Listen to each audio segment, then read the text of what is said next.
Hello and welcome to SpyHards podcast, where your hosts go deep undercover into the world of spy movies to decipher which films make the knock list.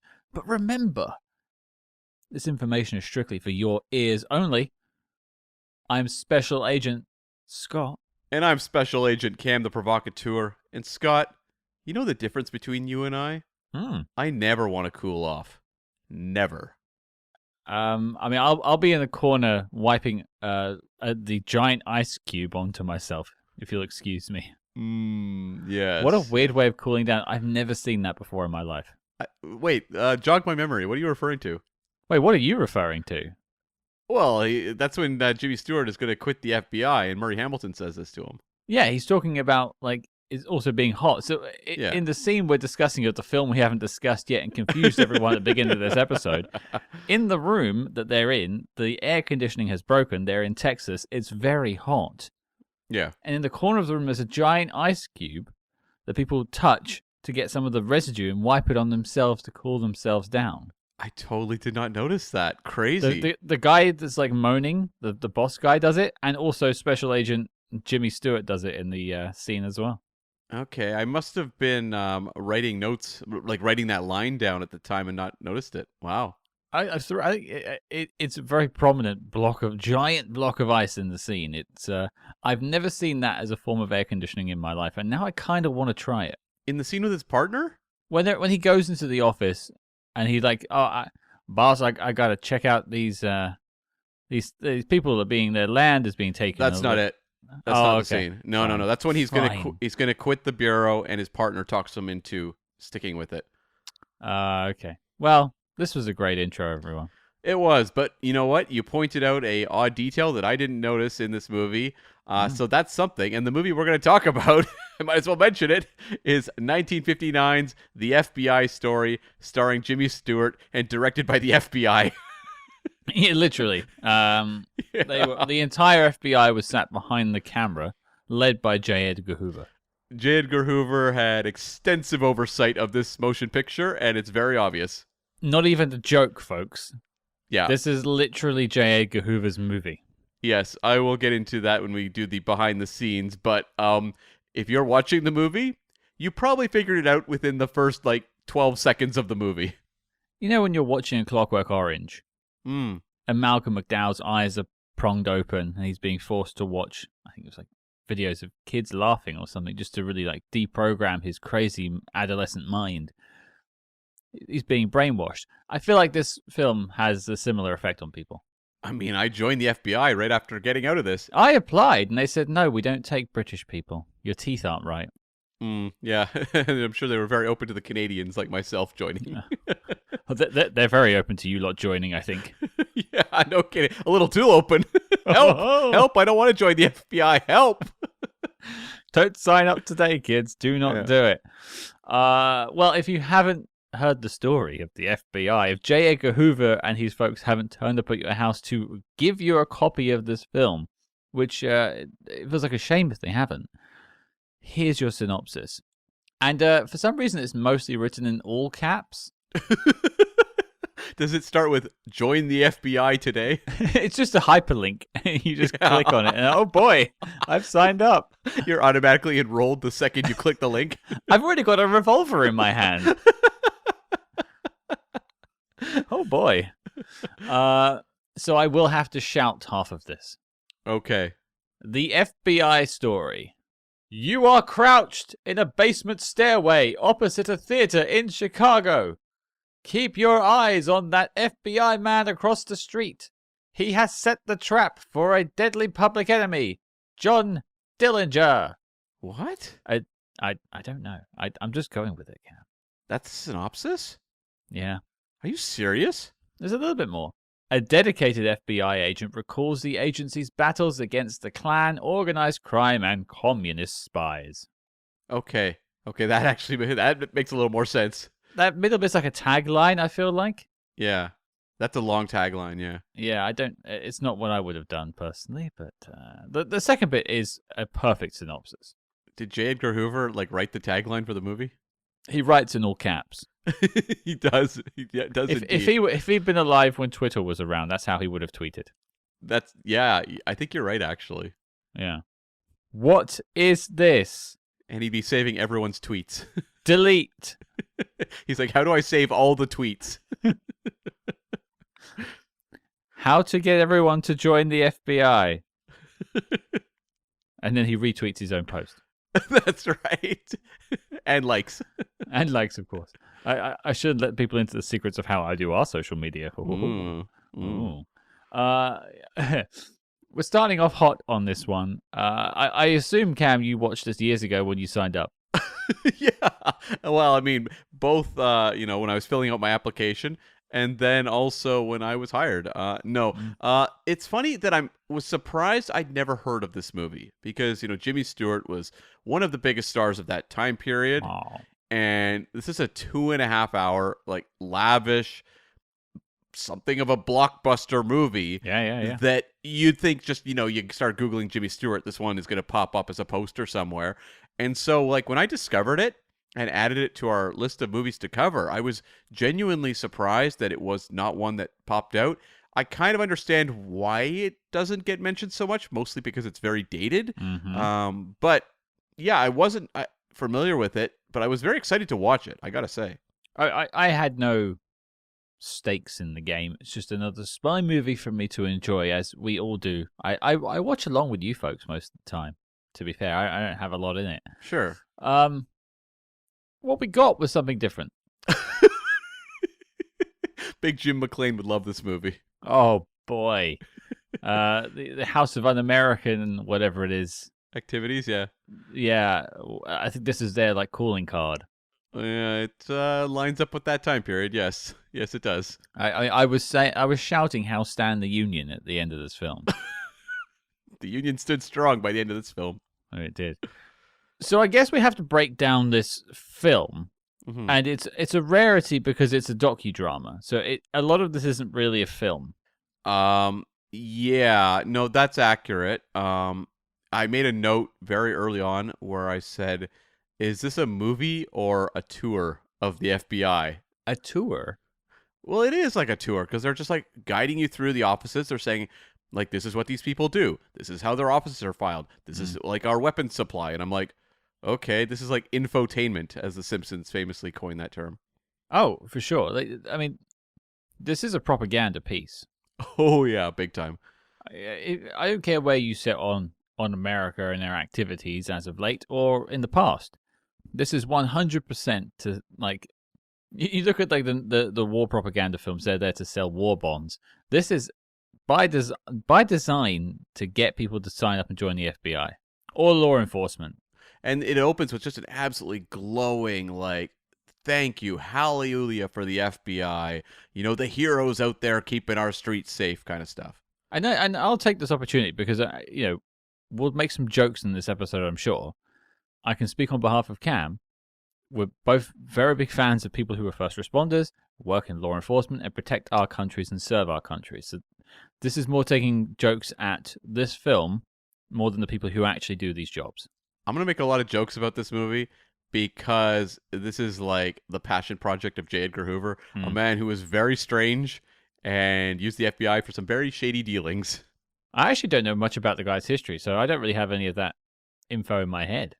Well, I mean, it really just ties into the, as you said, like the Red Scare and the House of Un-American activities. He was using the FBI to just just tap into everyone's like personal lives. He was using it as ways to blackmail people. He was a very strange man. It explains why he wanted to make this film. Yeah, I mean, there's a lot of language being used to describe their heroic deeds in this movie that history has not shown to be heroic. And he also puts himself in a position where he arrests someone in this film. He does indeed, yes. Which is urban myth, apparently. Yeah, I can imagine. So he pops up in the movie too himself. So yeah, that's what I mean. He actually turns up and arrests. Oh, he's also I don't know if that's him in the scene, but he is also in the background of the scene. Yeah, I believe it's his voice at least. Yeah. Yeah. Well, let's open up a file on the FBI story. Why don't we, Cam? Let's crack open the dossier. Why on earth are we talking about this film? Well, I mean, that's a larger question to ask later in the episode, I think, but because the FBI doesn't really fall under the spy realm so much, but if you watch this movie, you get there eventually, that's for Yeah, sure. eventually is the Eventually. premium word there. In all caps, like the synopsis.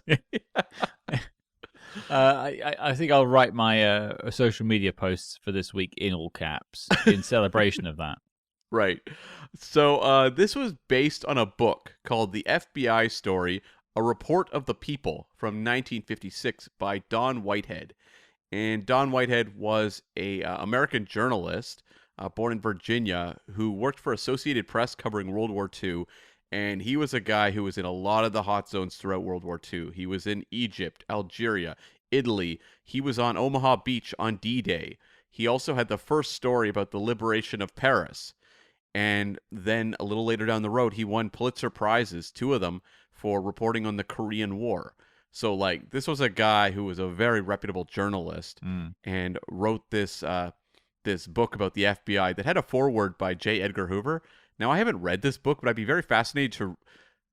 Let's be honest, I'm not going to read this book, but I mean, just to... Right after you finish The Little Drummer Girl, right? Right, exactly. Because, like, this is a very, like, highly decorated journalist, and I'm very curious about, like, this book had a foreword by J. Edgar Hoover, which tells me it leans pretty heavy into a very, kind of rah pro FBI outlook. Positive Yeah. spin on it all. Yeah. Almost like a fluff piece in many ways. That's what I would think, and so it's interesting it's coming from this particular journalist. I don't know, man. Sometimes you just got to pay your mortgage. Maybe so. We have no morals. Right? So, pay us. Exactly. And there'll be a plug in the middle of the episode, a full-length commercial for the FBI. You're welcome. Scott, let's go shopping. Sign up today. That's right.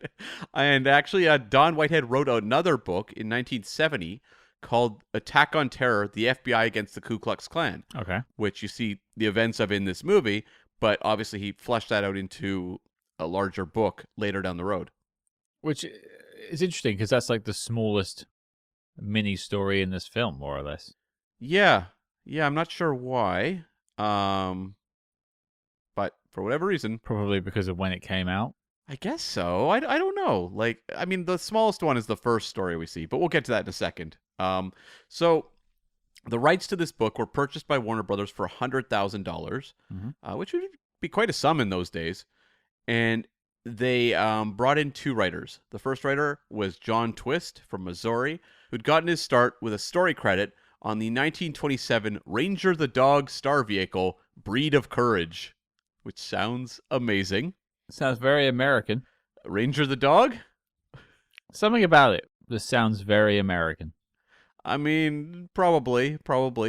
And did some uncredited work on the 1933 version of Little Women, and then became an expert in B-westerns and action films. And that was like his bread and butter. He didn't make anything that was like particularly well remembered or highly, acclaimed. But some of the movies he made, he did in 1939, The Saint Strikes Back. So there's a spy film there. He also did a trio of John Wayne films, not some of his best. He did Pittsburgh, Tycoon, and The Sea Chase. And this movie was his follow-up to the 1958 World War II drama, The Deep Six, starring Alan Ladd, about a Quaker dealing with like the responsibilities of being a soldier in combat during World War II. Now, Cam, tell everyone listening, what is a Quaker? So Quakers are like a religious sort of society that don't believe in violence. And so that's a bit of a problem when you're dealing with saving the free world in World War II. Yeah, wasn't there a Andrew Garfield film about this sort of thing? I don't remember if he was a Quaker. I think he might have been. Hacksaw Ridge? Yeah, Hacksaw Ridge. So the other writer on this was Richard L. Breen from Illinois, who got his start working with Billy Wilder, one of the greatest directors of all time, on the 1948 film A Foreign Affair, starring Jean Arthur and Marlene Dietrich. And that's a pretty good foot in the door. Goes on to do, a few years later, he does in 1953, 2 hit movies. He does the Marilyn Monroe film noir Niagara, and also an early version of Titanic, which is actually quite a good movie. Holds up decently, although the technicalities of how the ship sinks are very different from what they discovered by the time the 1997 one happens. Did they just turn the camera sideways or something and everyone pretends to fall? I mean, they probably did that in the 1997 one to a degree, too. Didn't they, like, set up a whole, like, fake boat? That thing was on a gimbal. Yeah. Yeah. I mean, it was done. It was done. I don't want to say cheap because it wasn't cheap. It was a big studio movie. Sure. But it's just like they didn't have the, the technology and the sheer force of will that James Cameron has. No, he's the guy who goes and, like, rides a boat round the Titanic sometimes. He's a madman. He is, and so that movie is, a little bit different in terms of ambition, but the 50s Titanic is pretty good. It's like a family drama on the ship. Okay, sure. Yeah. As long as there's no one, like, like betraying her entire life because she shagged a guy on a boat once and throws a ring into the ocean and all that stuff. The Rose stuff, when you go back to Titanic, doesn't really hold up. It doesn't. I mean, it's a melodrama, so it doesn't really bother me at all. There's a little okay, yeah. I don't know. I can't rewatch that film anyway because whenever I see those the grandparents holding hands and the water comes in, I'm just I fall to pieces. Just sobbing into your hands, right? Yeah. My heart will go on. And Breen also wrote the first Dragnet motion picture. Dragnet was a huge hit show, and they did do a movie at a certain point, and he wrote that. He also, I think, did a few other Dragnet like TV specials later down the road in his career. But for him, this was the follow-up to writing and directing the Robert Wagner communist spy thriller Stopover Tokyo, added to list. Amazing. There's so much wrong with this film already. Robert Wagner. Right? Communist spies. Is any of it on a boat? I don't know. Stopover Tokyo, I would think stopover is like a plane, right? Okay. So no jokes there then. All right. Maybe not, but we are going to cover this in the future, and I think it'll be a riot. Oh, so you can make that a duology with Big Jim McLean if you'd like. I mean, I'm sure there's more of these movies out there. And hunting down the commies. Yeah, and I want to track them all down because they're special. Giving the people what they want is what we do here on SpyHards. Look, we see the download numbers, folks, all right? We know. We know you love this stuff. What's amazing to me, too, is that Breen wrote and directed one movie. And after this, he was like, I'm out. I'm never directing again. I need to make one movie. I've said all I need to say. I've said it. There it is. I had my, my muse, Robert Wagner, and I had this subject I was clearly incredibly passionate about, and I'm done. That's it. And I wanted to shag around in Tokyo a bit. Maybe. I mean, Charles Laughton only directed one movie, and it was Night of the Hunter, one of the greatest films of all time. And I think Breen was like, hey, I can beat that. Yeah, I could do it over a week. Yeah. On a boat. Maybe not on a boat. Maybe not. But Breen would later in his career write the 1962 version of State Fair, which was a massive musical at the time. Okay. But like a guy who had a pretty respectable career. So it's interesting how you have one person known for like B-westerns and action films being paired up with someone who's a pretty big studio guy. And I feel like those sensibilities are on screen. Like you can see kind of the big glossy Hollywood picture mixed with a lot of pulpy sensibilities. Yeah, although I think a lot of the FBI fingers are in this film and contaminate a lot of what is the writer and director's vision. Right. Yes. Now, the director, we joked it was J. Edgar Hoover. Not credited. Uncredited, but probably. He's back there listening to the whole thing. That's right, yes. So the director was actually Mervyn LeRoy, who was an incredibly well-respected Hollywood director. Until this. Born in San Francisco, and it's notable because his family actually lost everything in the Great San Francisco earthquake of 1906. And so he started entering into talent contests as a singer to make money, and that led to him working in vaudeville, which was his entry point into Hollywood. He became like a successful vaudevillian, and then started directing in 1927 with the Mary Astor drama No Place to Go, and then made some movies that are legit great. In 1931, he did Little Caesar, one of the early gangster films with Edward G. Robinson. He did I Am a Fugitive from a Chain Gang with Paul Mooney, which was an Best Picture nominee. A fantastic film. I really recommend people check that one out. Sort of a social issues movie. Mm-hmm. The name is kind of pulpy, but genuinely a gripping film. He did Gold Diggers of 1933, one of the most influential musicals of the time. He did Anthony Adverse, which was a Best Picture nominee. He did Random Harvest, another Oscar nominee that he got also nominated for Best Director. And it was just like this string of like Best Picture nominee films. He did Madame Curie, he did Quo Vadis, and he did Mr. Roberts. Like, this guy was the go-to guy for prestige films. And then we got here. We did. This was his follow-up to the 1958 Gene Simmons mental institution drama Home Before Dark. So, like, going from like one of the biggest actresses of the time in what I would imagine is a pretty gritty drama into this. Ironically, you may find yourself in a mental institution after watching this film twice and making notes about it. Did you watch it twice? Yes, sir. No. Really? It's been a while since I've done that. And you felt compelled to with this one? I fell asleep. Okay, that actually answers a lot of questions. I'm sorry. I got like an hour and a half in. I was a bit tired, and I woke up and it was done. I was like, oh, I had to start again, don't I? I'm not going to give you the incredulous, what? How dare you? This is pure kino. I understand. I understand fully how that might happen. Yeah, okay. The union was sleepy that afternoon. Right. It did not stand strong. It did not. It crumbled like a cheap tent. Oh, boy. Boy, did it.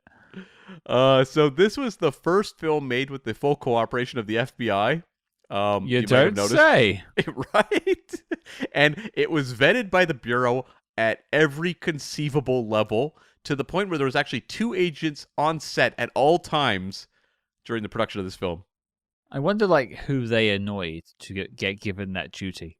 I know, right? Like, we want you to serve your country and put you through training school and that weird alleyway where you shoot cardboard cutouts of grandmothers.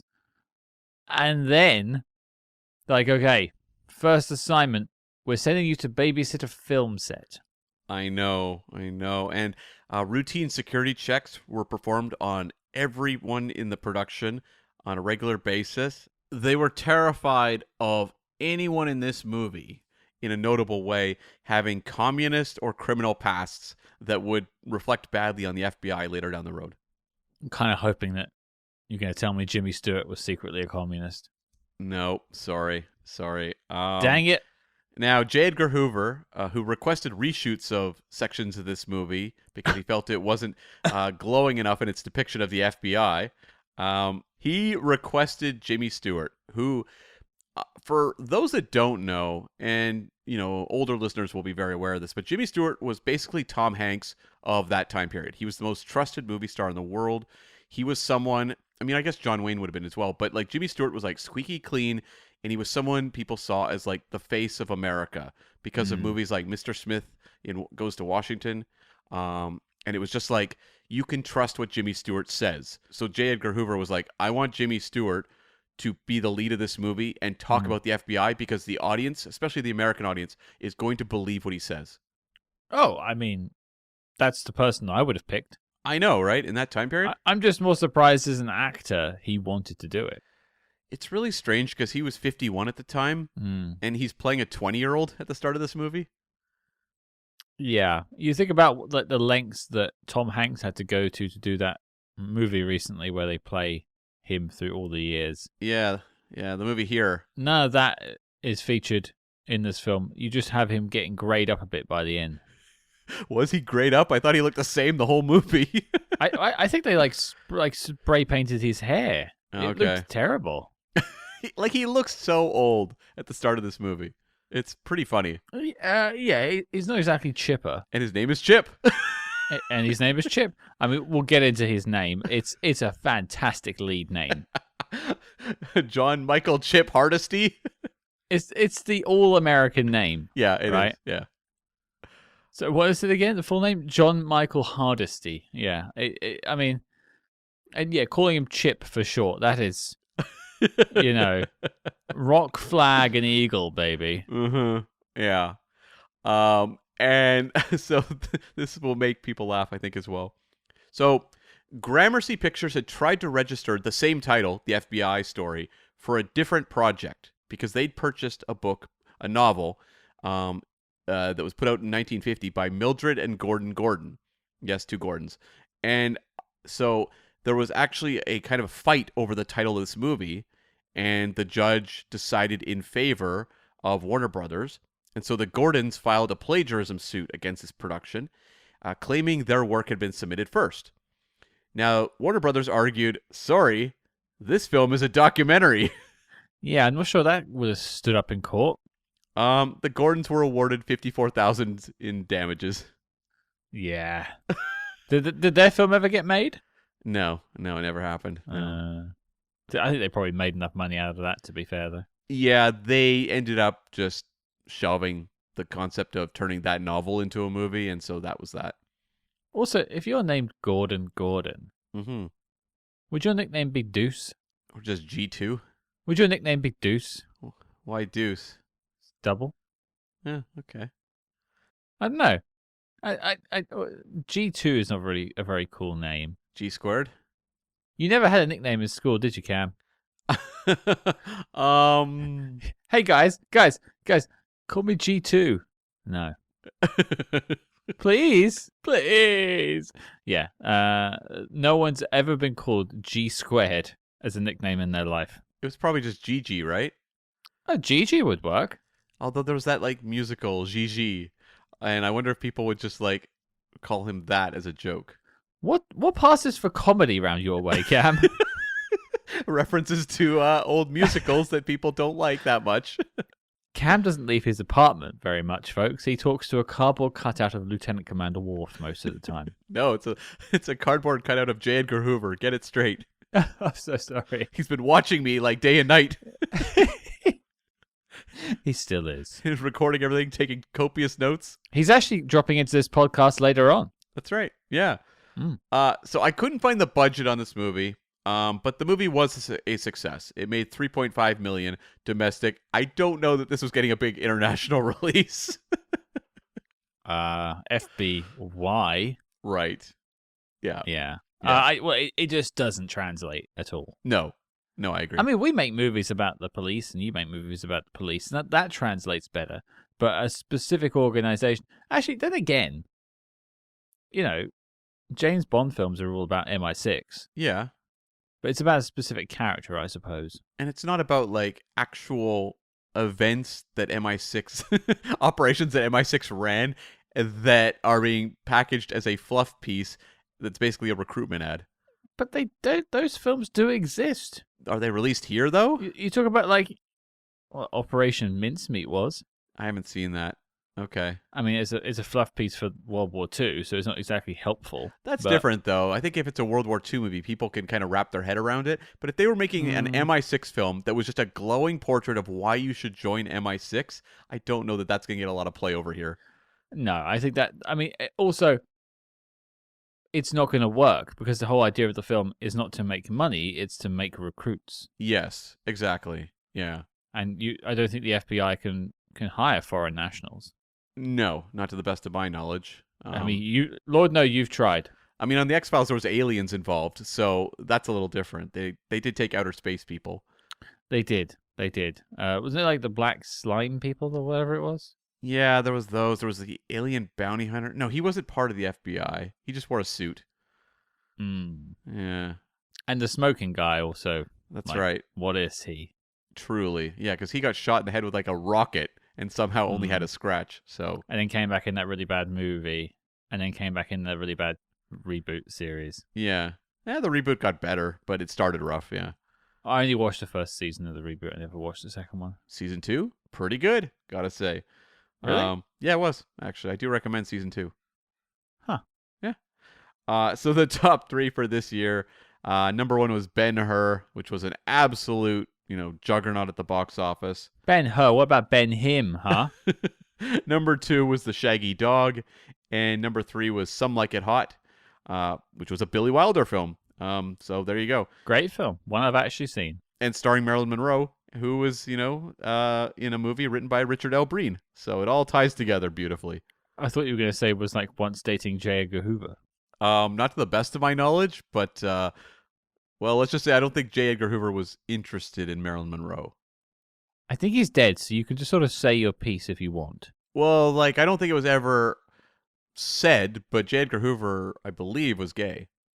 So, is this breaking news? No, I mean, they made a whole biopic about it and his relationship with his lover, played by Armie Hammer in the film.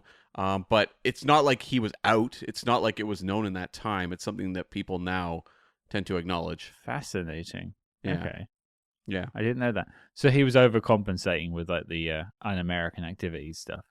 Yes, and I think he was probably tracking gay actors and stuff like that, like gay celebrities of the time as well. I'm making a list. What for? Yeah. Research. Yeah, I think that may have been part of it. Like he had a lot of blackmail material on a lot of powerful people. So I don't know what he had. Yeah. Gross. Yes. So some final notes on this movie. In the 1991 Twin Peaks novel, the autobiography of FBI Special Agent Dale Cooper, My Life, My Tapes, it was revealed that 13-year-old Coop considered a poster of this movie to be his most prized possession and would not let anyone touch it. I mean, I've read that transcript there too. I understand it being a prized possession of Dale Cooper, and if anything, I see a lot of Special Agent Dale Cooper in Chip Hardesty. Yeah, totally. There's a lot, and we'll probably dive into that a bit more. But the whole like no one else can touch it thing, that I find odd. It is especially odd because it's like, you've got a Notorious poster on your wall, right? Mm-hmm. It's not like when I visited you, I was like, I have to touch that poster. Why would I be touching a poster? Yeah, you couldn't keep your hands off me most of the time. So. It would be different if it was like action figures or something like that, but like a poster on a wall, like, why would someone be touching it? Maybe only he can touch it, so he just strokes Jimmy Stewart's face. Maybe. I don't know. A weird line, but also from a weird guy. It makes sense though that that's a character who would be very inspired by this movie. Oh, I mean, if you told me that David Lynch or Mark Frost, one of the two of them, had seen this film, yeah, I would absolutely believe you. I agree. And speaking of TV series, this movie also loosely inspired the TV show FBI, which was a big hit on TV and ran from 65 to 74. It wasn't a straight adaptation, but they did take concepts from this, and it was acknowledged that this movie, because of its success, played a pretty big role in that show happening. I mean, it's interesting because one of the notes I wrote down is this feels like several episodes of a TV show pieced together. It's basically an anthology. Yeah. Yeah. Sets change, characters change, locations change multiple times throughout the film. Yeah, it's like you kind of have this spine of a family drama with Jimmy Stewart and his all-American picture-perfect family. But that's kind of like you check in with them in between leaps to different locations and actual real FBI cases. Which is, I will also add, the family stuff is by far the snooziest stuff in the film. I didn't know whether to be bored by it or find it hilarious, so I was kind of torn. Okay, well, we'll come down on that in a minute. But, you know, we've got a story to tell. Mm-hmm. It's about a bureau. A federal bureau. And you know what they do? What do? They investigate. Oh, boom. And you know what we do? Critique? We investigate. Oh, we investigate. Well, we'll okay. do that too. We investigate. Keep with it, Cam. I mean, come on. Okay. It's a running joke. Okay. All right. Okay. We investigate. So let's investigate the investigators. Mm-hmm. Let's talk about this story. We've done a docudrama before. The House on 92nd Street, famously a film we weren't fans of. Right, yeah. This feels like a glitzier version of that. Yeah. Really. Like, it feels like there's more money thrown at it. And you know, I'll jump in first. Mm-hmm. Yeah, please. You know, it's quite an inventive way of concealing a propaganda story. Mm-hmm. Like, this feels this is an easier pill to swallow than what 92nd Street was trying to shove down your throats. Right, yeah, it was, yeah. And I think Jimmy Stewart is the reason. Because he is, as you say, the proto Tom Hanks. he is America's sweetheart in a sense, where like people look to him as that sort of like comfort in film, and he still is that to me now. And I don't think the family stuff works particularly. For me, it drags it down. I'd rather watch him out on missions. That's where the interest is for me. But I can't help but be charmed by this film. Right. Which is not something I expected when I hit play. But it still put you to sleep. Yeah. Because it's all the stuff in between. Mm-hmm. And it's not just like, they check in for 2 minutes. They check in for 15 minutes. Right, yeah. Yeah, I mean, there's a whole section where, like, it's his daughter crying in a car. Yeah. Where I feel like I just completely mentally checked out.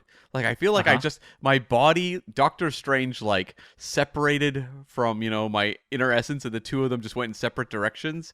It was crazy. Because ultimately, it means nothing. No. None of this, I mean, like, so there's a tension early on in the film where our lead character, Jimmy Stewart's character, is dating Vera Miles, and he's considering leaving the FBI so they can start a family together and work a safer job that's more predictable as like an accountant, I think it was, or a lawyer or a banker or something in that. Yeah, lawyer, right? Yeah. Something in that department.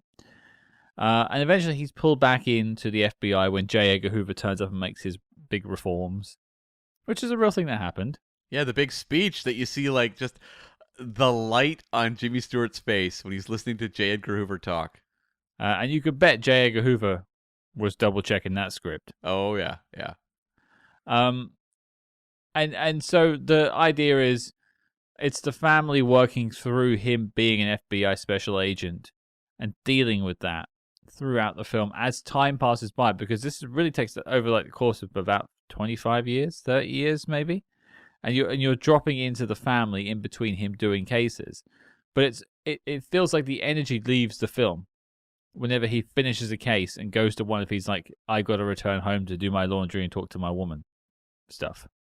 And I will also add, I'll come back to it, Vera Miles is great to have, but they waste her completely. Yeah, I mean, Vera Miles was a great actress, but this is the role that you almost can't win in, because it's a character and a subplot that's designed for the audience to be like, we want to get back to the exciting stuff. We came here for the FBI story. We did not come here for the boring household story. The domestic story. Yeah, the domestic story. So it's like every time she's on screen, the audience is wanting to be somewhere else. And she must have known that to a degree as well when she took this role. Wait. Is it the marriage story? It's not as skin crawling as Marriage Story. No, not as crackerjack as that. But holistically, over the top of looking down on this film, it didn't work for me completely. There are moments I liked, moments I didn't like, but I really just appreciate sort of the earnestness of it all. Mm-hmm.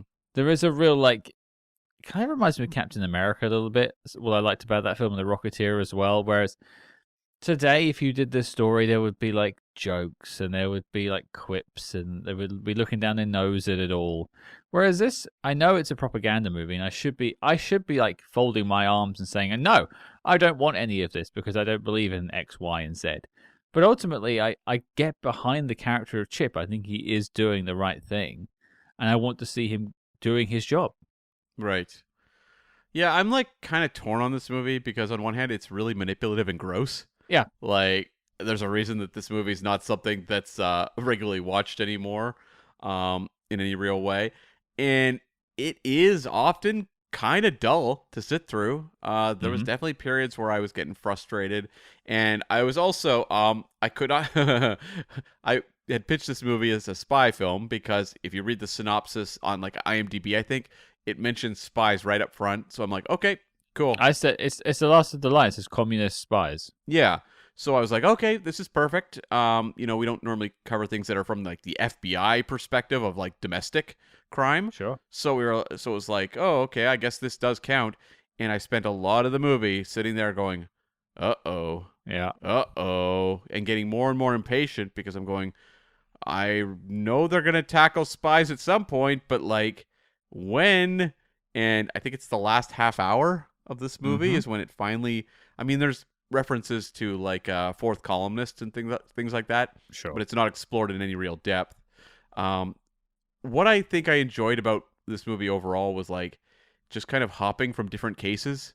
Mm-hmm. It's like the anthology thing is kind of murder on the pace of the movie in a way, but like at the same time, it was just changing up the energy.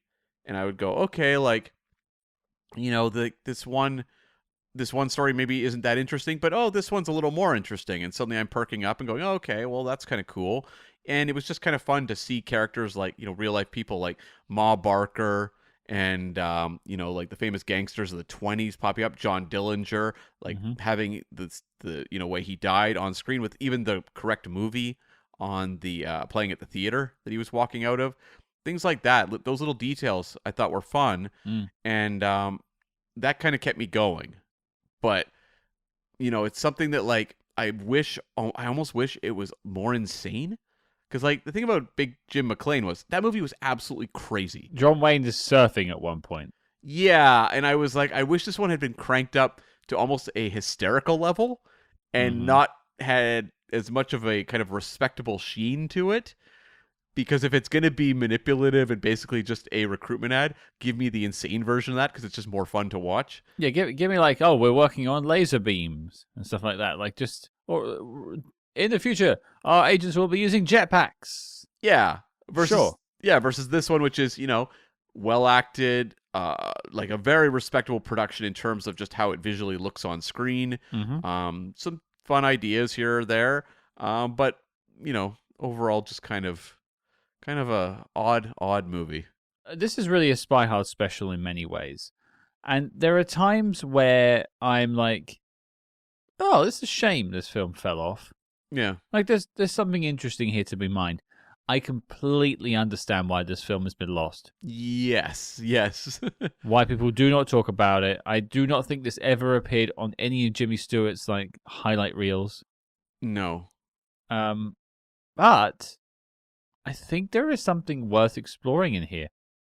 And we haven't even spoken about just how weird and insane some of the connections this film has. We mentioned the Special Agent Dale Cooper. Yeah.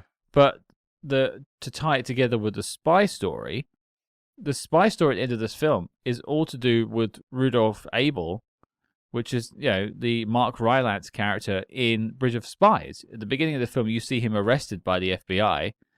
This film tells the story of the investigation up to the point of his arrest. If anything, Bridge of Spies is a sequel to this film. Yeah, they call him Whitey in this movie. Yeah. You can do the other one if you want as well. Well, the other connection is Killers of the Flower Moon. The Scorsese film from a couple years ago. And that story about the Osage people who were being taken advantage of after they struck oil is featured in this movie.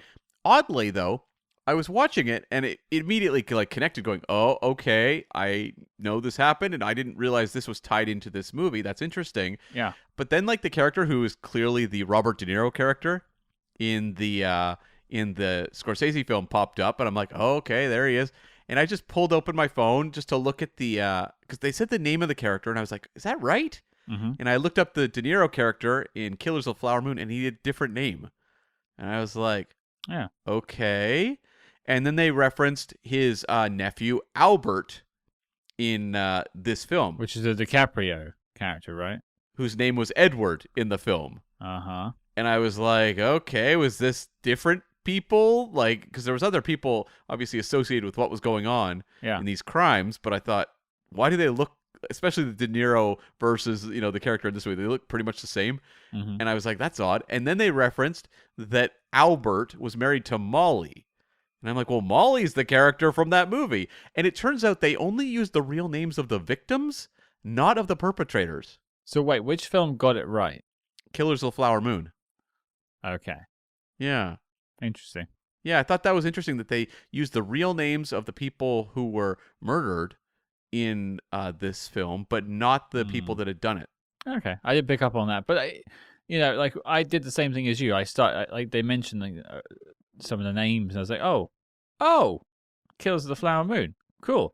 And then when they sort of talking about the whole penny and the microfilm and eventually putting that stuff together, I was like, oh, that's Bridge of Spies. So I think there is like a legacy of this film that's worth discussing. And I think that's why I'm glad we're talking about it ultimately, because otherwise I don't think this film has a lot of relevancy in 2025. No, and it is interesting to see these real world events that have been depicted in much better films, movies that are really digging into the meat of what these stories were actually about, but seeing kind of the puff piece version and going, oh, huh. But also, I will say, like, I agree that they're both better films than this. It is interesting that you can tell the Flower Moon story in 20 minutes. Not with like the depth of Scorsese, but you can kind of do the Wikipedia entry, yes. Yeah, and the Bridge of Spies thing, I guess, it leaves out all of the prisoner exchange stuff. It does. But you do get to find out that he went to prison and yada, yada, yada. Yes. Yeah. Yeah, they do Bridge of Spies in 30 minutes, I suppose. Well, it's also interesting in terms of Killers of the Flower Moon because the movie version, the investigators that crack down on them ultimately by the end. Is it Jesse Plemons who plays the FBI? Jesse Plemons is one of them, yeah, but it's not a big part, right? Like it's very much to the side. I believe the book that the movie was based on was told from the point of view of the investigators, right? But Scorsese went a different angle with it. And this is interesting just to see it filtered through the FBI's perspective. Like the prism of the righteous FBI. Yeah, coming in and kind of connecting the dots as to what's going on. Yeah. And they do a lot of talking about how good they are at connecting dots. Boy, do they. And every time there's some sort of like breakthrough in the case. So in the case of the Killers of the Flower Moon section, they're like, okay, they start connecting I think it was like life insurance policies with other forms, and the typewriters were the same. Yeah, that were all traced back to the the De Niro-esque character from Killers of the Flower Moon. I don't remember his real name, nor do I really care to remember his name. Nope. And they then, of course, give you like a little tour, a mini tour of the FBI's analysis in terms of connecting typewriters. And I'm like, the typography lab and stuff. And it's like, oh, okay. They do that constantly. Every time there's like a case they're investigating, they're like, hold on, let's go to the actual lab and show you how these, hardworking people pull this off. But they don't really ever give you any of the science behind it. They just sort of say like, well, take a look at this this here lab with these wonderful people investigating typewriters and da-da-da-da. Ain't they great? Anyway, let's get back to the film. They never like go into the real like science of what they're actually doing. So the documentary part of it isn't as in depth as you'd want. It's more just like, gee, aren't we great? It's very glossy, and it reminded me of a forgotten film called The Reluctant Dragon from, I think, in 1941. And it was a Disney film with a comedian, I think it was Robert Benchley, visiting Disney Studios. Okay. And it's him kind of going on a tour. It's like feature length. It's like 80 minutes or something, or 75 minutes. But he's getting a tour of Walt Disney Studios and seeing kind of a movie come to life. And then they show a short at the end of the film. And it's him going to the various departments, seeing, the ink and paint division, the multi-plane camera, stuff like that. Yeah. That's not the actual Walt Disney Studios. They built it all in sets. So it's like there's a dishonesty and a glossiness to it that's just not accurate. And I felt the same kind of thing going on here. Well, I'm sure some of it like was establishing shots done in FBI places. Yeah. But like the House on 92nd Street was very proud of the fact that most of the documentary stuff was real footage. A lot of the stuff that was shot felt like it was staged for the film. I don't think there's a single real feeling moment in the entire movie. No, I think you're right. Like it's dripping in artifice. Maybe J. Edgar Hoover's speech at the beginning. Because that was real, right? That was real. Please tell me that was real, Cam. That was real, yes. Yeah. The patriotism. I was standing to attention. Right? Yeah. Exactly. And that was just my penis. Wow. Well, speaking of my penis, let's get to likes. I think Jimmy Stewart is the reason why people should check out this film. I mean, he grounds everything. If you're at all inclined. Yeah, he is... I don't know much about J. Edgar Hoover's past, but I can say he got this right. Yeah, I need to investigate the movie J. Edgar which I saw many years ago. I did not like it at all, but now I'm like fearful it's like filled with spy related content. Oh, We're gonna okay. have to like cover it on the show. I'm gonna have to investigate that. But yeah, like I think Jimmy Stewart is where you want to go with a movie like Mm-hmm. this because he's Yeah. much more sympathetic and likable than I think J. Edgar was, and so to make him kind of the face of this movie probably did a better job pulling people in. Yeah. Well, I think it softens it. Oh yeah. Like it could be a pretty bitter pill to swallow.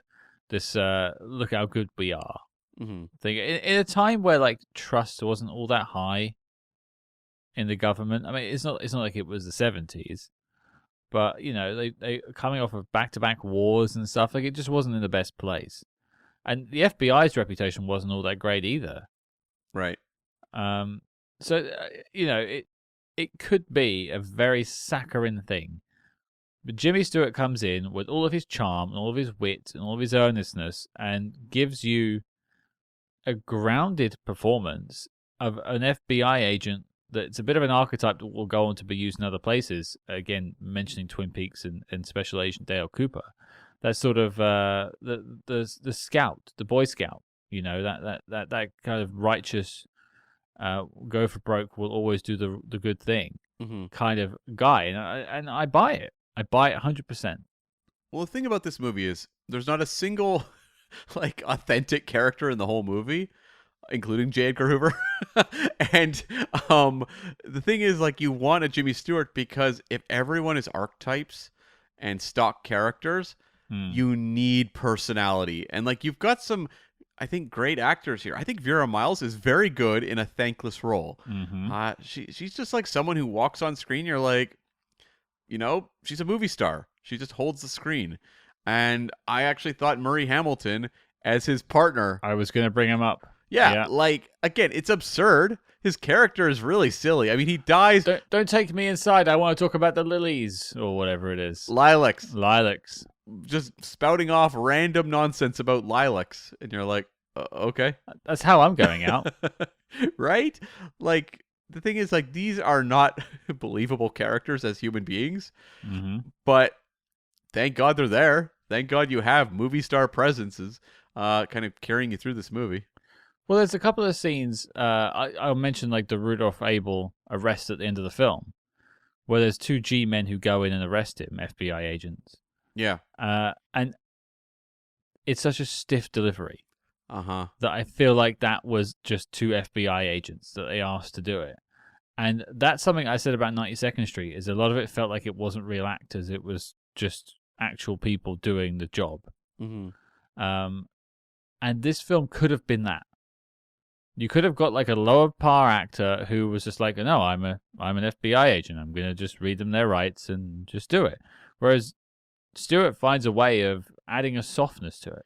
Yeah, and the thing is, like, you really realized how crucial Jimmy Stewart is to this movie when you get to that spy story at the end, and it is randos chasing basically randos in this movie. Yeah, he's not in the field at this point. He's like an older agent. He's running the stuff like the operations desk. Yeah, and so you're just kind of watching nondescript dudes following this other, unknown actor around, on screen for like 15 minutes, and you're going like, oh boy, it's tough to invest in this at all. And you realize how important it's been having Jimmy Stewart there for these very glossy versions of historical greatest hits, but like he was crucial to making them work as well as they did. Yeah, no, I think he is easily the highlight of this film. But what's the like you've got? I honestly like the different stories aspect of this, like kind of doing the FBI's greatest hits. You open with this at the time famous bombing of an airplane that was done by a woman's son, and using that as a way to just kind of showcase how the FBI caught him. And I was like, oh, well, that's kind of interesting. Yeah. And having the Osage people story there, having like the trip to South America where he's Indiana Jones for about 5 seconds and stuff, which is very odd. It was very, very strange, incredibly strange. Where like they're having the suspension bridge getting bombed, basically, with like their local helper like blowing it up and stuff. I was like, what film is this? What FBI agent like did this? and he gets shot and is like a dummy falling off a cliff. I knew you'd mention that. I knew it. Yeah. It's a great shot, to be fair, because it's a real cliff they threw that dummy off. Mervyn LeRoy, pretty good director, and this movie is visually pretty impeccable. But yeah, like, it's that kind of energy that kept me going through the movie, because if this had been something that was much more like focused on one thing, you know, like Jimmy Stewart just working at the FBI for like 2.5 hours, it would be really dull. Mm-hmm. I mean, it's already stretching it at times, but like just the change up in energy. And honestly, like when we got to the gangsters in the 1920s, seeing Babyface Nelson like on screen and like dealing with those kind of famous, notorious American gangsters, I was like, oh, like this was a jolt in the arm for me of this movie. Like if I was bored about one story, the next one might pull me back. You know, I thought the Ku Klux Klan section was actually pretty interesting, and that one's not given a lot of screen time. I kind of wish it had been. Weirdly short. Yeah, I feel like that had actually more meat on the bone than like the gangster one. I guess in a 1950s movie, they don't want to go too intense in terms of the racism on screen. They just wouldn't. Considering it was still going. Yeah. I just think they would have been uncomfortable. So it was more the idea of the concept of the Ku Klux Klan and, then getting captured. But did you notice it was primarily anti-Semitic things that were being shown in terms of their crimes? Yeah, because it was like a newspaper owner who was Jewish, right? Yeah, and they showed like kicking over a table and there was like a menorah on the table, things like that. Right. Yeah, because you wouldn't want to admit to the racism part, I suppose. Well, this is pre-civil rights movement in America even. So, it's like, okay, how do we handle this? Yeah. And they do it more glossy where it's like, well, they're scary and evil for reasons that we will vaguely sketch out, and we're mostly going to have them just be bumbling buffoons who get caught in a truck at the end. But they're dummies. Look at them in the truck. Ha ha ha ha ha. Exactly. No one mentions the fact that the captive they've got is still in the truck with them. I know. I was like, that poor bastard. Like, that guy. He is getting killed. Like, we're not coming out unless, like, you give us $1,000 each. Yeah. Or we kill him. And they're like, well, okay. And so they kill him. And they got us here. Not ending well for that newspaper guy, I gotta say. That's a pretty unsettling shot, though, where it's Jimmy Stewart looking out the window, and it's like the KKK just marching down the street with the torches. I'm like, that is a very unsettling, like, scary shot. And I don't know if they realized the pure weight it had in 1959, but it has it now. Yeah, I think that's something that's unfortunately timely. Any more likes? Otherwise, I've got one more for us. Go for it. My last like is a continuing trend on this show. We've been paying attention for 5 years of spy movies, and we keep seeing the same thing. And that is old ladies with machine guns. I think this is a quadrilogy now. There's actually more. We've been investigating it on Blue Sky with a couple of our listeners, and there's more that we've tackled in the past. We're putting together a compendium of old ladies with machine guns in our spy movies. So we can add this to the list. Cheers to you, Ma Barker. We interrupt this program to bring you a special report. Agents, where are you? Why do you hide? Follow that Patreon trail and make SpyHards your guide. That's right. From Spy TV reviews covering the antics of George Smiley, Jack Bauer, and the Slow Horses to reviews of non-spy movies from your favorite spy actors. There's no more secrets over on our Patreon. But Cam, tell the listeners about this week's top secret broadcast. Scott, grab your blaster because we are joining the rebellion. Just last month, we looked at Andor Season 1. Now we're going to jump ahead to the recently ended Season 2 and determine whether it was all worth it. Did the journey deliver? What are the fates of Dedra, Kayla, Bix, Luthen, and all the rest? Tune in because we're going to have a lot to say about this very momentous Star Wars show. So accept your mission and help support your favorite spy movie podcast at patreon.com/SpyHards. But before we activate the fourth protocol, let's get back to the spy jinx. Okay, dislikes. We've already settled a few of them, but let's get a little further into this FBI story. Why don't you lead us off, Cam, on a dislike? Well, I mean, the pace of this movie is terrible. Like, truly terrible a lot of the time. And 2.5 hours is too much for this. It's way too long. It feels it by the end. But I think a lot of that is, as you said, tied to the family story. And so rather than just say the family story stinks, let's just like outline some of the insanity of the family story. Sure. Because there's crazy stuff in this. You have Jimmy Stewart having a meltdown over tissue paper that feels like it's a joke. Like he's just ranting and raving about tissue paper for like 3 straight minutes. Yeah, it goes on a little too long, probably like the film and this episode. But yeah, like it feels like, you know, like when someone comes home from a really bad day and they just hyper focus on something annoying them. Yeah. Like someone hasn't done the washing up or something like that. Yeah.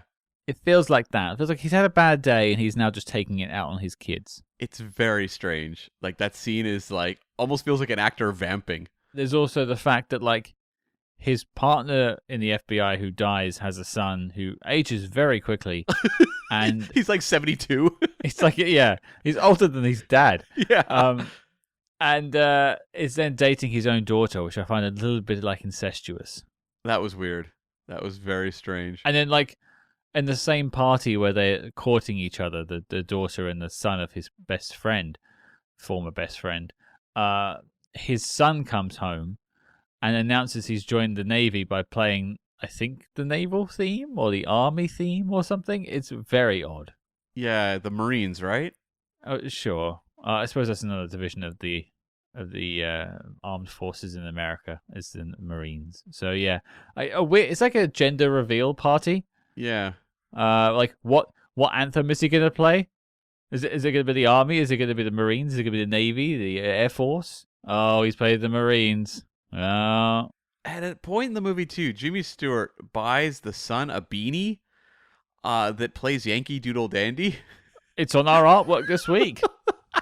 It's incredible. And the best part is, it's like Jimmy Stewart coming home with like a fun gift for his son, which the gift itself is pretty hilarious because it's great. Those types of beanies are like now just a joke if you see one. But the best part is he puts it on the windowsill and it becomes Sad Beanie. They cut to it just like blowing in the wind. Slowly playing Yankee Doodle Dandy. I've got to tip my hat to American ingenuity though. Because that thing lasts several seasons, out in the snow, out in the rain, and it's still playing. I know. And they have a callback to it towards the end of the movie as well. They just don't make those hats like they used to, Cam. They clearly don't. You have to put those on us, right? At least one of us has to have one of those in the artwork. I think we haven't done the artwork at this point, but Hannah, my partner Hannah, does the artwork for the show. She walked in during the last 20 minutes of this episode. And she, of this film, sorry. And she goes, just write down on your notes, propeller hat. Just so I know what to do when we do the artwork for this film in 2 months' time. Another scene that had me like howling was Vera Miles, who, as I said, very good in this movie.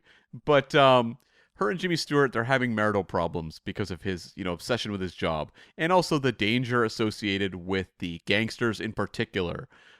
Because there's the whole thing at Christmas, the FBI gets the right to bear arms against the gangsters, which is kind of like the Untouchables, actually. Mm-hmm. Yeah. But so she takes off to the parents' house, to her parents, and has a complete meltdown on Easter when the kids are searching for Easter eggs.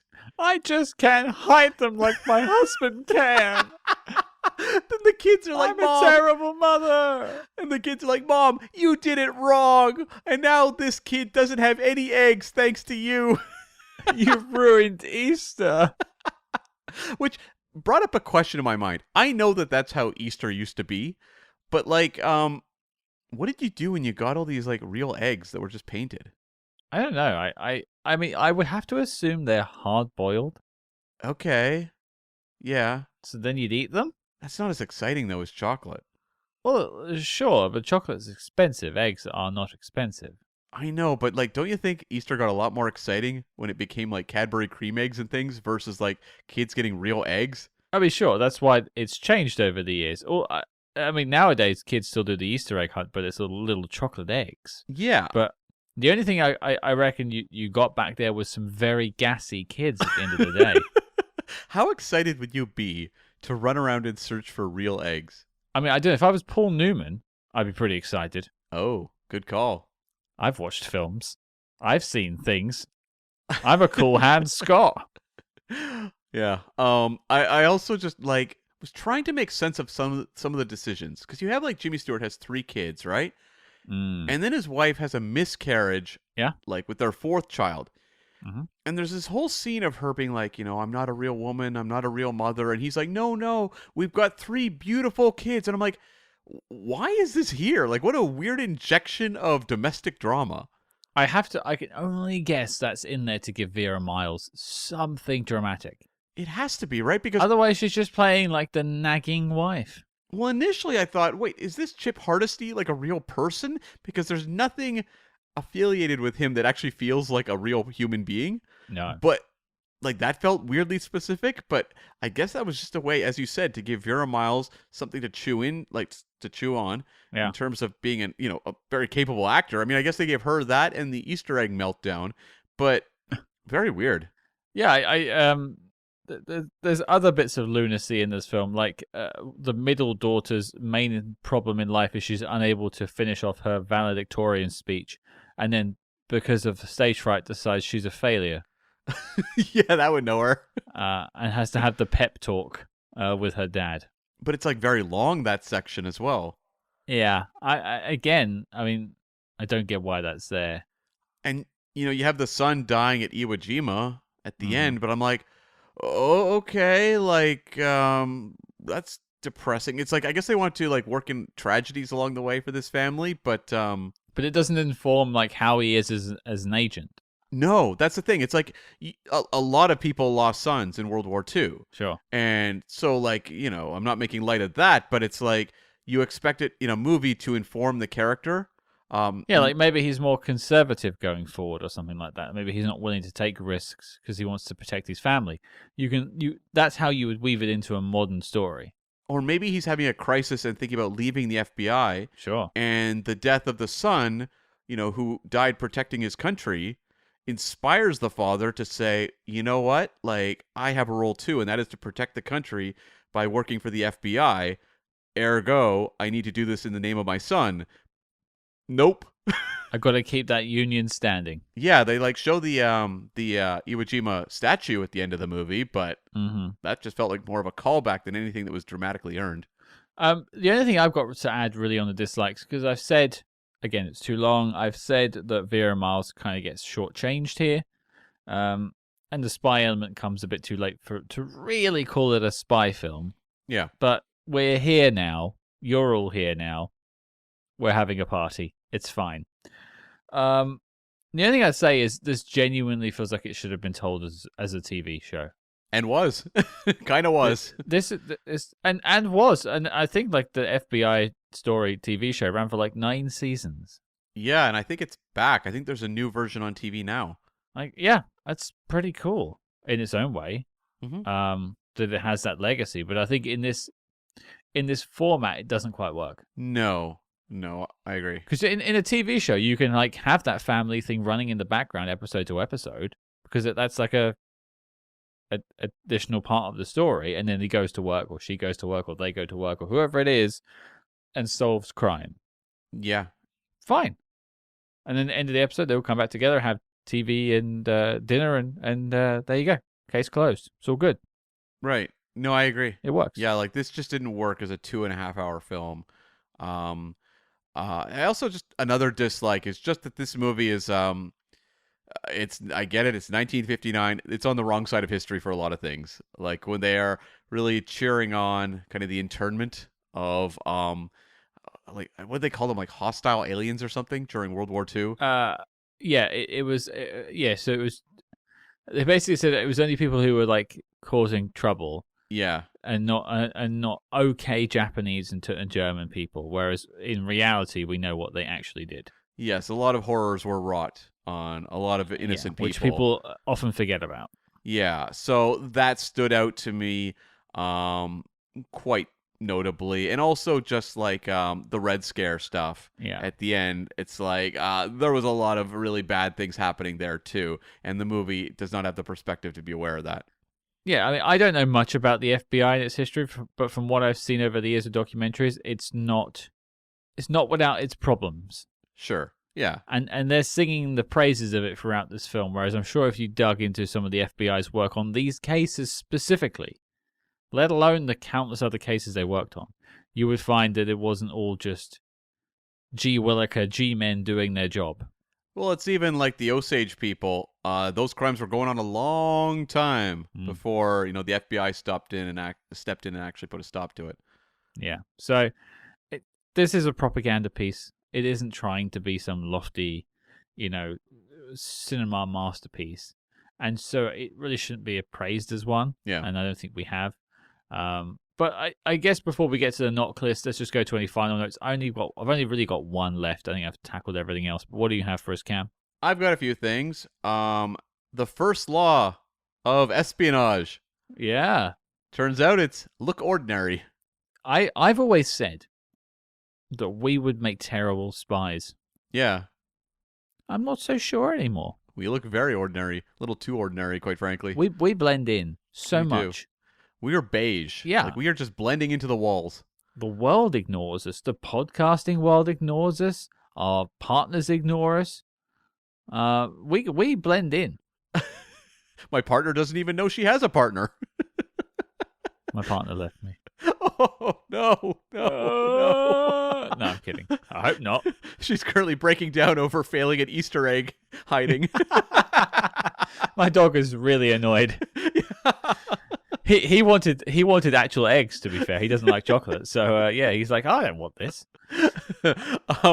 Another note I had was the Hogan's Alley segment. Oh, yeah. Where we see the Crandall Jr., Larry Pennell's the actor's name, going and doing the shooting gallery, which there was a video game when I was a kid on Sega called Hogan's Alley, where you shoot like gangsters and stuff. Okay. And I thought it was so cool. It was a really fun game. At least it was back then.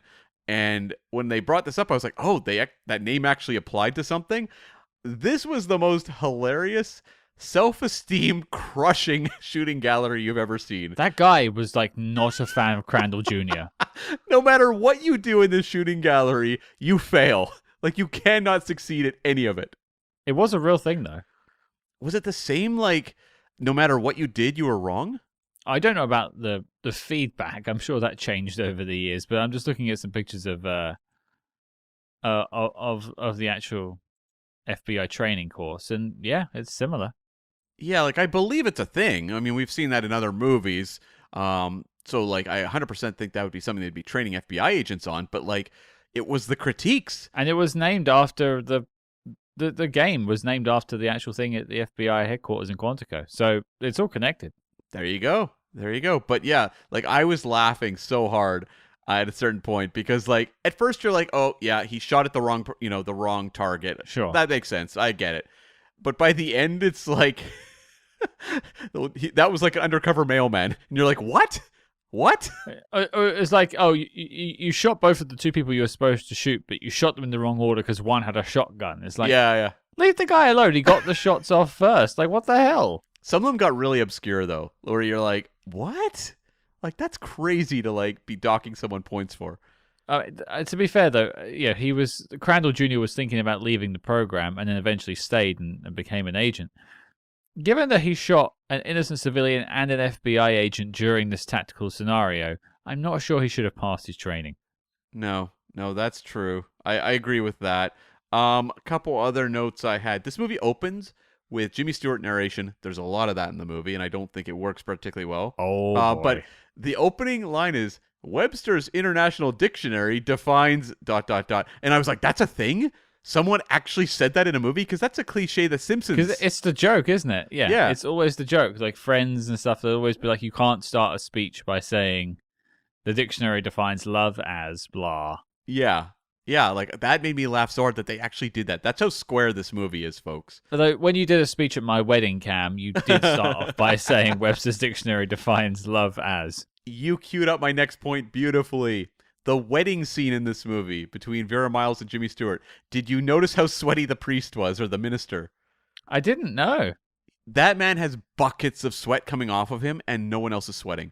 He clearly needed a giant ice cube. He really did. I had a couple other things. There was a lot here. Jimmy Stewart at one point bemoans the lack of robins. That was interesting. Where he's like, "This town sucks. There's no robins anywhere." Because isn't he in like the desert somewhere? I think so. Yeah. Yeah. Okay. Yeah. I was like, this man's passionate about robins. He loves a red breast. He does. There's also a point where they talk about how crime is getting out of hand. And they say there's been drawbridge thefts and rock murders. Let's break that down for a second, okay? Drawbridge theft. Yeah, how many times has that actually happened? What bit are you stealing? I don't know. Is it like the metal, like the chain link that pulls up the bridge? Or are you stealing the wood? Oh. What's it for? It's such a mystery. Or is it like back in the day when you'd like, it was kind of a con where you'd sell like someone something that you don't actually own? Maybe someone was selling this bridge to people? And then murdering them with rocks? Seemingly. Rock murder was on the ups, the uptick there. So yeah. Is that like quarry murders? Is that what it is? Like, oh, come and meet me in this quarry, and then you're actually at the top of the ledge and you're pushing rocks on them? Perhaps so. Yeah. Because rock music didn't exist yet. No, that's true. Yeah. Well, if I'm gonna go out, I want it to be by rock murder. And the final note I had, I left this to the end on purpose. Mm-hmm. The end section where they are pursuing, the spy, and after the coin, film pass or whatever, or leading up to that, I should say. There's a part in a car where a character on a radio is describing what's happening. Did you recognize the voice? No. That was Mr. Adam West in an early role. No way. It was, yeah. I recognized the voice immediately. Is it on IMDb as well? It is, yeah, near the bottom. So there's so many weird connections this film has. Like, even the Untouchables you just mentioned just popped into my head now when you said that. Like, that's a whole other thing now. Yeah, and I mean, to tie it together, Ma Barker appears in this film. Mm-hmm. Ma Parker was a villain on the Batman show starring Adam West. And that show was, 7 years later? Beautiful, Cam. Thank you. That's why you're the brains. I am. And I'm the beauty. No brawn on either side. None of us have that. We blend in, right? We look ordinary. We are no George Crandalls. Or Junior. That is Junior. Yeah, that is. Okay, knock this time. Is the FBI story a story for the ages? Let's find out. If this is the propaganda knock list, then hell yes. But no, this is not a very good film. But I'm kind of glad I watched it. It weirdly has some merit to it. Like, I understand why it's been forgotten, as I already said. But I think if you're a completionist, then you'll have to watch this with us anyway. But if you're mildly curious after watching this, I would say put it on, but just maybe skip through the family stuff. We won't judge you if you second screen this movie. No, or if you fall asleep midway and have to restart it like I did. Yeah, I understand 100% if that happens. Yeah. It's a real FBI snorey. Boom. Well, that probably illustrates my answer to the question as well, doesn't it? It does, yeah. Yeah, J. Edgar is like weeping right now in heaven. Heaven? Well, pull up, Cam. Pull up. Up for debate. Okay. I'll let the historians debate that. I'm glad we spoke about it. And, I will never, ever lose some of the images I have from this film from my mind. I know. It's like, I texted you after I watched it, because I watched it first, and I just said, you really have to put in the time to get to the espionage in this movie. Yeah. And you texted back, like, is it worth doing?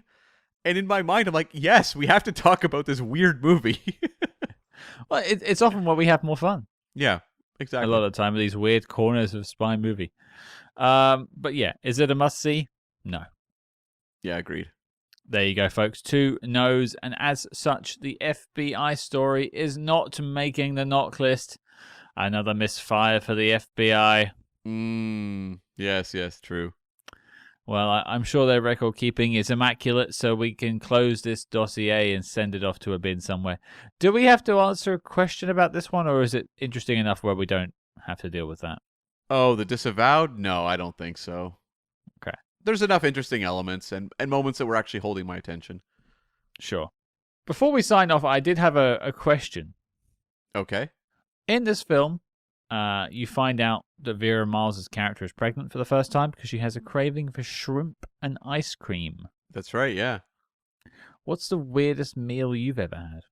So I think the weirdest meal I ever had was when I was a kid. I went to a Ninja Turtles day camp, and Wow, let's go through that. In immaculate detail. well, okay. So like obviously Ninja Turtles, it was the craze. It's 1990. The movie is actually in theaters at this point in time. They took us to the movie on the last day. Amazing. Yes. But okay. some of the activities they did was like they had one where we had to go and do like a Ninja Turtles play, and so we were all like pantomiming fights and stuff like that. But the one that was like really curious was they took us on a tour of a sewage plant, and I get it. I do get it, but it's like very tenuous. I'll never forget just like standing on a railing, looking down at this like endless river of you know what rolling downwards, and just like staring at it. And the smell was ungodly. And I remember we were all just like staring at it, going like, you know, this is not like the Ninja Turtles cartoon. And we had this like poor guy guiding us through. I don't think they give a lot of kids tours at the sewage factory there. And the guy, I mean, God bless him. I'm sure he's retired now. But every question was like, have you ever seen any turtles down here? Have you ever seen any mutant rats down here? Have you ever seen a cockroach that keeps growing into a humanoid form? Things like that. Like everything was related to a Ninja Turtles character in some way or form. And every answer was, no, I haven't. No. Did you learn anything about waste management whilst you were down there? That it probably wasn't the job for me, I think. That was my main takeaway. Well, then it served its purpose, right? You took away a life lesson. But what was the meal? So the meal was, there was a night we were doing Ninja Turtles. You ate shit. Yeah, no, it was not tied into that trip. No, the weirdest meal was we were doing pizzas for dinner. And so they were like, okay, everyone's making their own, Ninja Turtles style pizza. Cool. So they let us loose in a grocery store, and we just grabbed whatever we wanted to put on this pizza. Oh, no.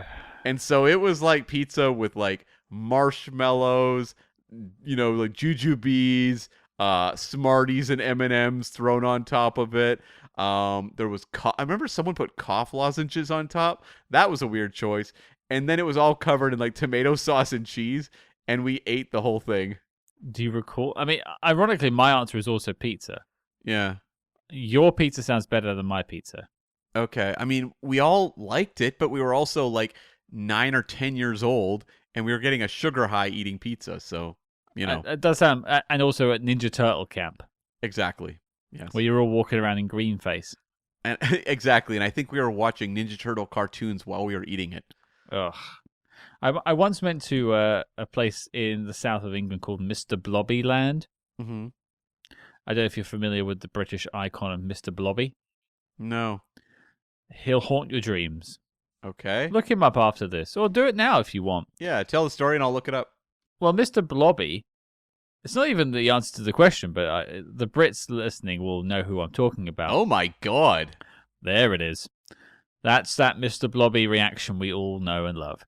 So he turned up on a Saturday variety show called Noel Edmonds' Crinkly Bottom as kind of he made noises and sort of kind of talked, but didn't really talk. Mm-hmm. And originally he was sort of designed to surprise people. He meant to jump out at things and surprise people because he's just giant and pink. And it was like, blobby, blobby, blobby, blobby, blobby. And people would run away. But eventually he became a part of the show because he was so beloved. And it went to the point where like there was Mr. Blobby Land. There was like a family of them.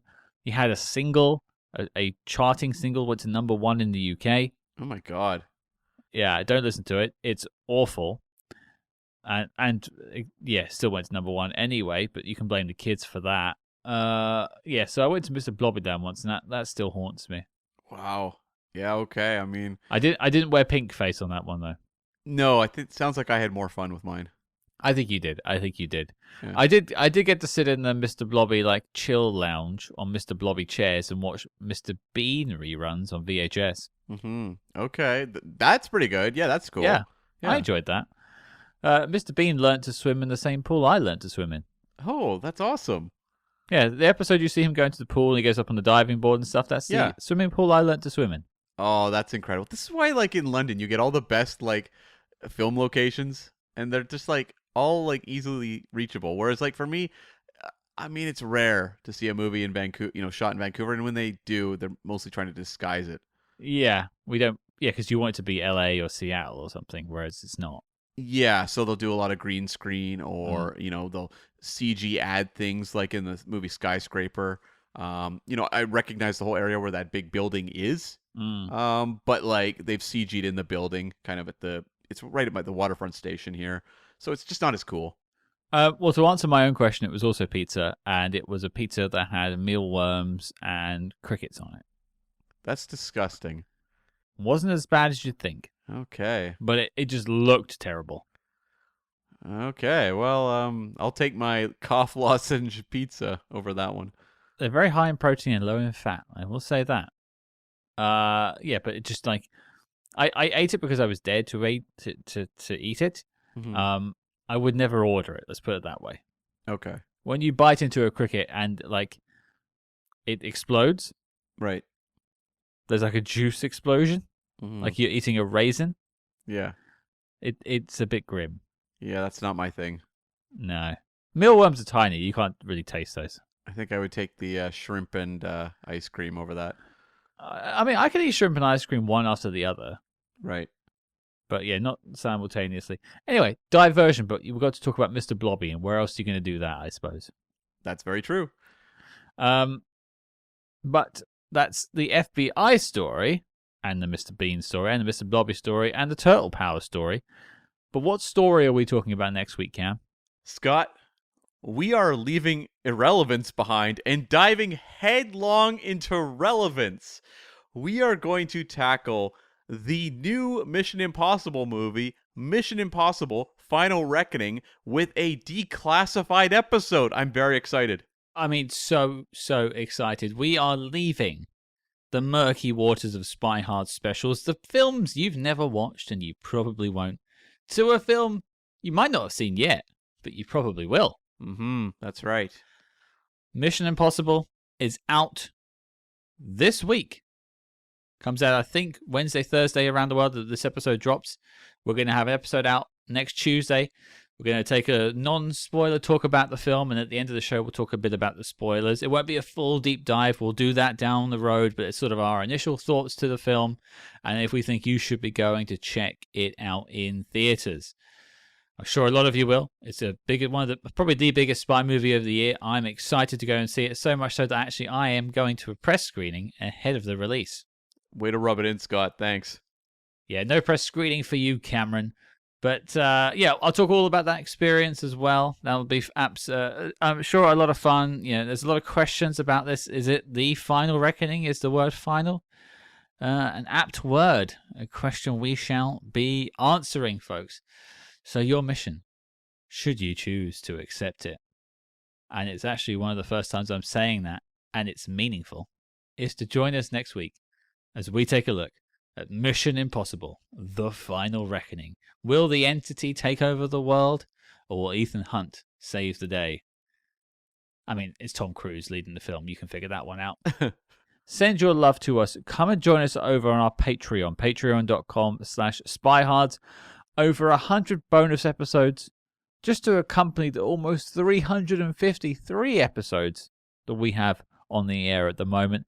And even if you don't listen to any of the bonus episodes, we would just appreciate your patronage. Anything you can chip in helps to keep the show on the air because it costs us money to run this show. And we don't mind paying. We don't mind the work. But a little bit back just helps. And it helps us sort of know that we're doing the right thing and you guys are enjoying it too. So if you want to get involved, there's a great bunch of people already supporting us. Head over to patreon.com/SpyHards. and join us over there. There'll be a link in the show notes below. And if you want to continue the conversation with us, in a free way, everyone likes a freebie, come and find us on social media at SpyHards, wherever you might social media. Yes, unfortunately, some of the places where you might not want to social media to, we're still there as well. At SpyHards, SpyHards. But until next time, folks, some words of wisdom from this week's film. Sometimes a crowbar won't bend a cobweb, but other times a leaf can start an avalanche.